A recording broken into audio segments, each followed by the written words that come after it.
第一下錘嘅時候，嗰埲牆唔喐，你就唔會打落去呢？會唔會啊？唔會噶嘛，係咪啊？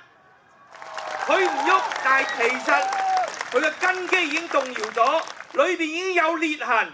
我哋需要繼續堅持嘅去打落去。打完第一錘，點啊？打第二錘、第三錘。我相信呢埲石牆擋住香港嘅民主路嘅石牆，一定會倒下來。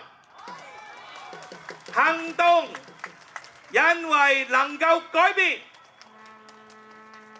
即使我哋眼前見到埲牆好似唔喐，但係我哋要有信心，我哋所做嘅嘢係唔會白費嘅。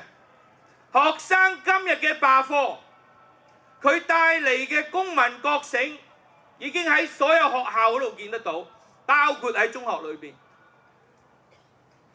佔中會帶嚟嘅公民覺醒，亦都會係相當大。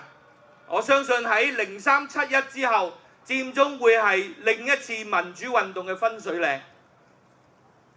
佔中就係第一錘，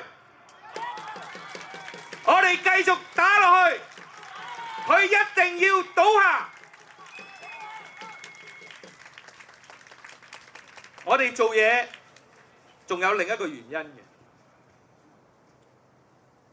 就係因為我哋嘅信念，不計成敗。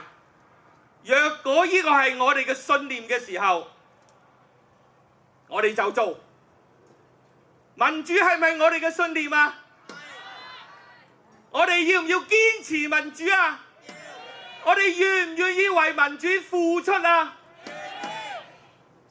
所以無論會唔會帶嚟改變，因為呢個係我哋嘅信念，我哋就要去做，我哋要付出，甚至付出更大嘅代價。下個禮拜去飲啦，要付嘅代價更加大。過去香港人爭取民主付出嘅汗水，付出咗好多時間，但係今次我哋要付出係更加大。我哋要付出我哋嘅自由。你準備好未啊？你願唔願意付出你嘅自由，為咗呢個信念，呢個民主嘅信念，無論帶唔帶嚟改變，呢個係我嘅信念，我就要行，我願意去為佢付出代價。